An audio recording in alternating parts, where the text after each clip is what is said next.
Fala galera, tudo jóia? No ar, mais um vídeo do nosso canal Papo Nada Sério. E hoje, como prometido na semana passada, a gente dá início a mais uma série. Essa é uma viagem legal, surpreendente, eu espero muito de coração que vocês gostem. A começar pelo tema, Mãe África, os caminhos que te trouxeram ao Brasil. E aí fica a grande surpresa, a gente vai fazer uma vertente de dois caminhos. Basicamente, vamos fazer o caminho inverso que os africanos fizeram para chegar no Brasil. Vamos à África, conhecer um pouco mais das características, de alguns detalhes de regiões marcantes, regiões estas que nos proporcionaram a vinda de milhões de vidas, no primeiro momento, de maneira desumana, mas que ao longo da história, ao longo do tempo, nos trouxeram fortes raízes essas que, combinadas com outras etnias, formaram a base do nosso povo, a base da nação brasileira. Legal? Então eu te convido a partir de agora a assistir com atenção esse vídeo no início dessa série que de fato nos reportará àqueles que há muito tempo atrás trouxeram em sua raiz, em seu sangue, tudo que nós hoje conhecemos como Brasil. Sim, porque eles também contribuíram para a formação da nossa cultura e de tudo que nós conhecemos ou fazemos no nosso dia a dia. Beleza? Mas antes da gente dar início a essa série tão importante e empolgante, eu peço a vocês que ainda não são inscritos no nosso canal que façam, por favor. É fácil demais, ó.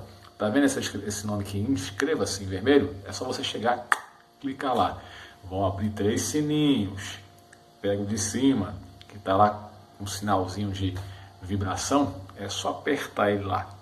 E aí você vai estar ativando as notificações para semanalmente estarem recebendo aí os avisos de postagem de nossos vídeos semanais. É isso aí. E no final, como sempre, deixa lá o like, deixando também o seu comentário. Ok?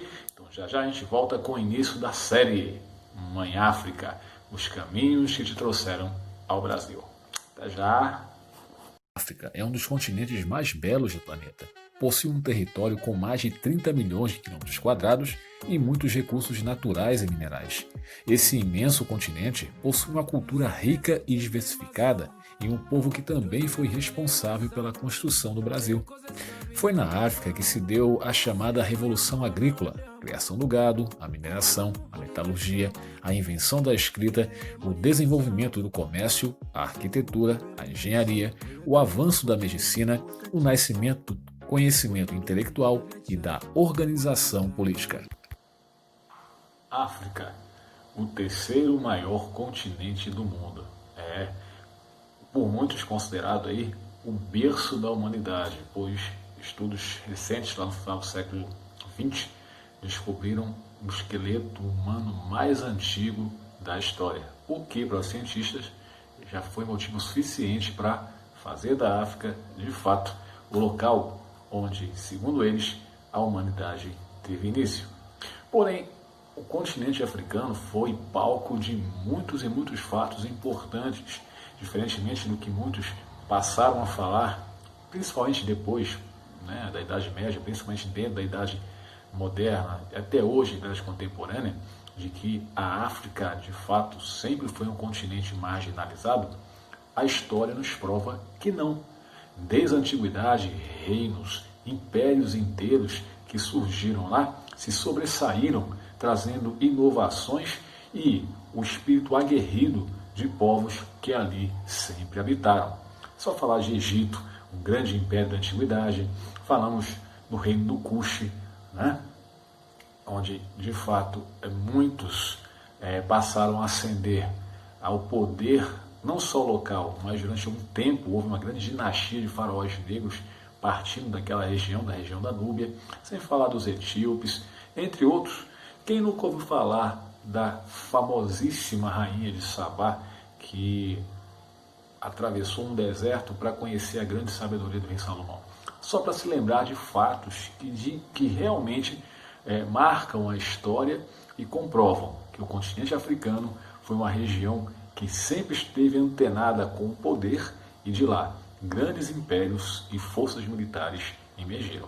Se nós formos parar para pensar um pouco, dentro desse contexto, já chegando na Idade Média, durante todo esse período nós tivemos lá, ou observamos lá, o renascer, o florescer de grandes reinos e impérios. Falando do reino do Congo, não falamos do reino do Songhai, falamos do reino ou do Império do Mali, entre outros que ali se destacaram. Mas especialmente algumas regiões na África, durante o finalzinho da Idade Média e começo da Idade Contemporânea, se notabilizaram, tá, por migrações bem forçadas que vão marcar de forma definitiva também a nossa história, a história do Brasil, trazendo para nós fortes ligações ancestrais. E é justamente sobre esses aspectos que nós estamos iniciando essa série de vídeos que mostrará para nós a grande ligação que a África tem com o Brasil.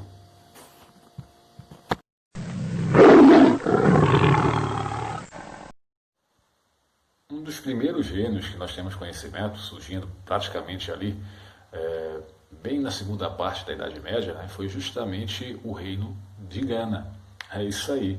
Hoje Gana é um país, né, situado lá na região norte da África, e que nós conhecemos muito bem, né, até por ouvir falar, algumas questões que envolvem o país em si. Mas como reino, tá certo? Era também conhecido como o Ágado, que era justamente o reino ou o país dos rebanhos. Por quê? A região era muito úmida, um clima úmido, tá? E favorecia bastante a criação de gado, ovelhas, né?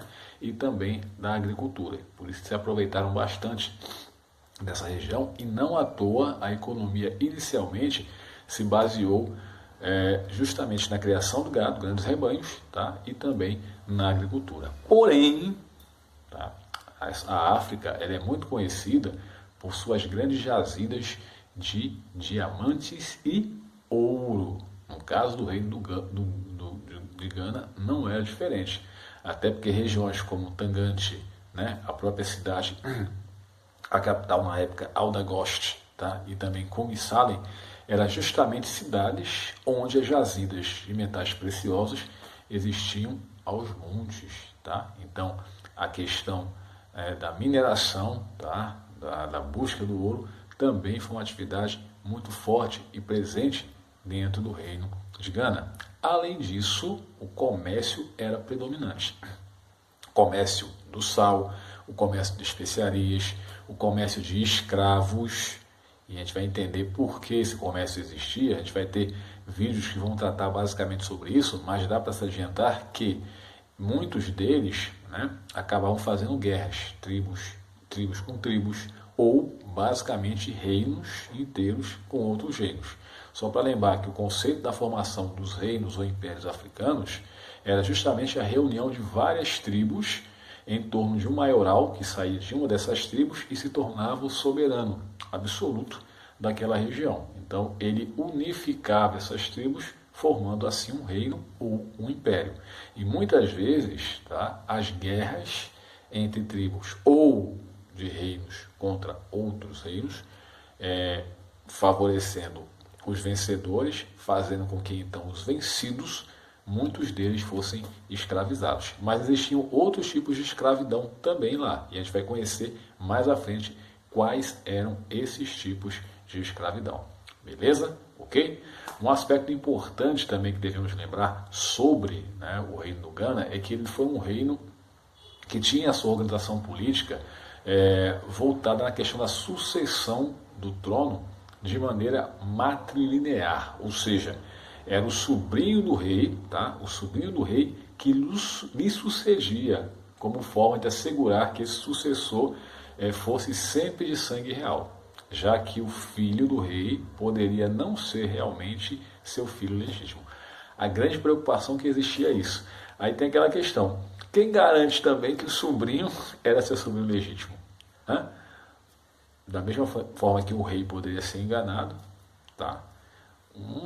Seu irmão basicamente também poderia. É uma questão aí muito relativa. Mas em si, Essa era a tradição que existia ali no reino do Ghana, que era a sucessão, né, como a gente diz aqui, matrilinear, onde o sobrinho, de fato, acabava assumindo o trono no lugar do seu tio. Coisa louca, né? Porque nós conhecemos uma sucessão hereditária, né? Ou patriarcal, que é passada de pai para filho. Mas nesse caso aí, a gente via essa chamada sucessão matrilinear. Bem interessante o termo em si também. Bom, a questão da expansão do território, né, segundo alguns historiadores, a definição que a gente dá, né, de reino e império é justamente aqueles, né, que, detendo o poder, tentam expandir territorialmente a influência daquele reino, daquele império. No caso do reino de Gana, isso não aconteceu, até porque suas fronteiras estavam bem delimitadas e elas não mexeram até que esse império viesse a cair. Ela ligava do norte a Tangante até ao Alto Níger, tá? E do Senegal até a base de Tombuctu, que depois viria a ser uma das importantes cidades do Império do Mali. E o final do reino do Ghana, como se deu?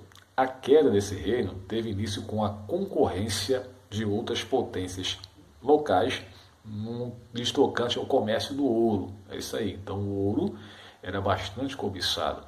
E como citei para vocês, as duas principais cidades do reino do Ghana possuíam jazidas imensas. E aí, logicamente, que atiçava a cobiça de outros reinos que, entrando em guerra com o reino de Ghana, passou então a sublevar essa questão aí. Tanto que em 1054 a capital Aldacoste acaba caindo, né, nas mãos principalmente dos Sussu, que eram incrivelmente, né, fortes, porém eram submissos, era uma das tribos, né, que pertencia à formação inicial do reino do Ghana, se rebelam e acabam tomando também em 1076 a outra principal cidade, a segunda cidade maior do reino de Ghana, que era Kombi Salé. Então essas duas cidades caem justamente nas mãos do Sussu, que em 1203 acabam de fato tomando por vez a capital, e em 1240 as últimas possessões do reino de Ghana foram tomadas e surge então aí uma formação muito maior, um reino muito maior que passa a ter a extensão territorial, a expansão territorial, um dos seus principais lemas ou objetivos. Aí surge o Império do Mali.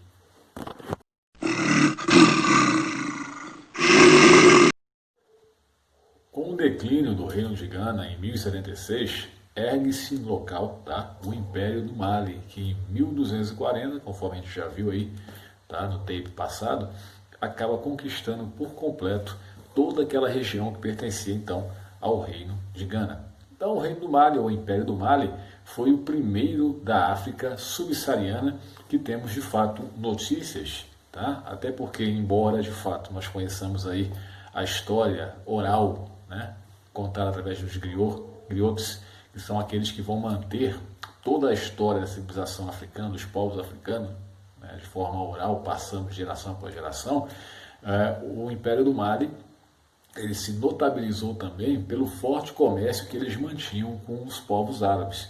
E foram justamente os árabes, principalmente os muçulmanos, tá, que acabaram por fazer registros escritos de seus negócios e de suas relações com os próprios malenses. Beleza? Ok?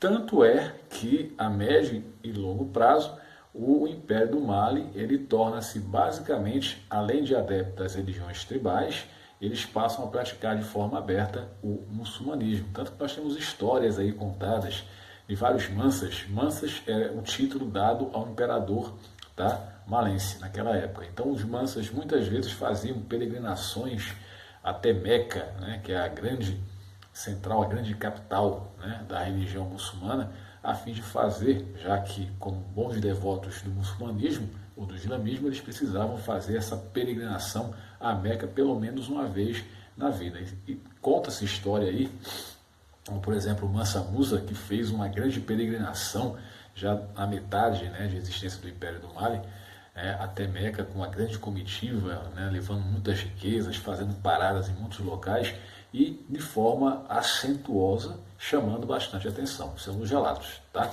Mas o fato é que realmente ao Império do Mali, durante algum tempo, muito tempo, eles passaram a aderir à religião muçulmana, ok? Beleza? E Sundiata Keita, sem dúvida, foi o grande exemplo, né? A grande referência em termos de conquistas ou de expansão do território do Império do Mali.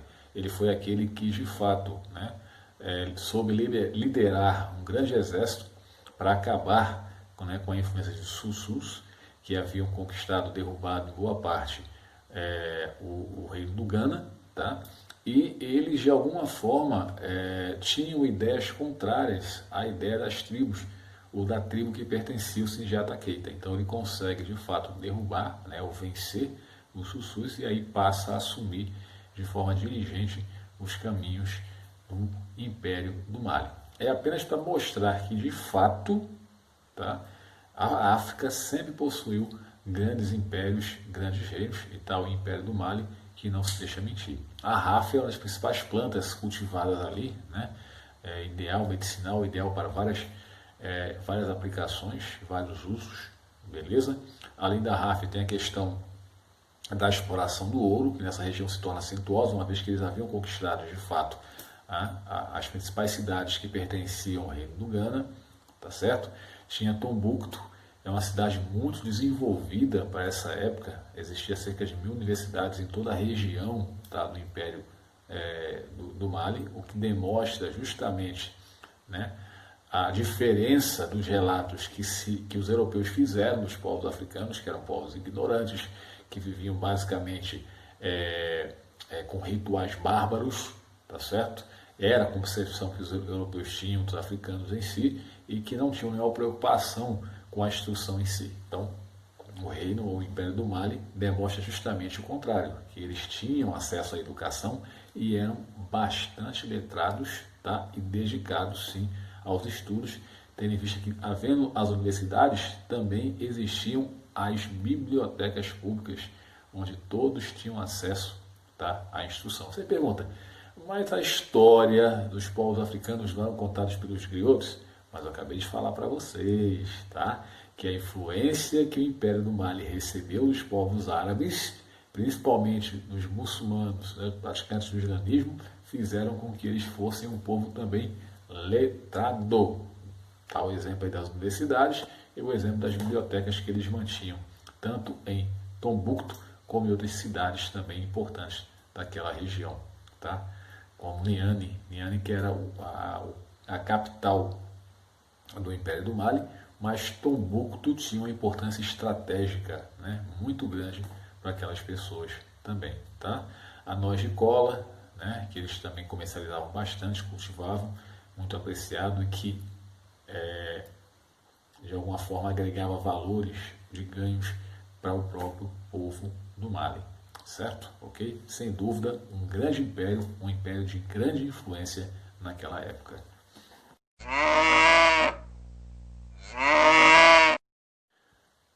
Vocês sabiam que o antigo reino do Congo estava situado em regiões onde hoje existem o Gabão, a República Democrática do Congo e também Angola? Pois é. E o relato, ou as histórias que nós conhecemos sobre os povos que habitavam essa região, que formavam o antigo reino do Congo naquela época, foram registrados por portugueses que tiveram contatos com eles. Só que vamos falar mais profundamente sobre esses contatos no próximo vídeo. E aí a gente vai ver a grande dificuldade que eles tiveram em sobreviver uma vez que iniciaram esses trágicos contatos com os povos portugueses. Como é que viviam as pessoas naquela região? Galera, é o seguinte, como todo local, como todo reino, tá? Como todo país, também existia aí certas divisões de classe. Por exemplo, se dedicavam ali à pesca, à caça, criavam bois, criavam porcos, tá? Praticavam agricultura. Basicamente quem plantava, quem colhia eram as mulheres, tá? Os homens faziam o trabalho mais pesado, que era limpar as áreas para que houvesse um campo para cultivar em si, né? Caçavam, entre outros aspectos importantes.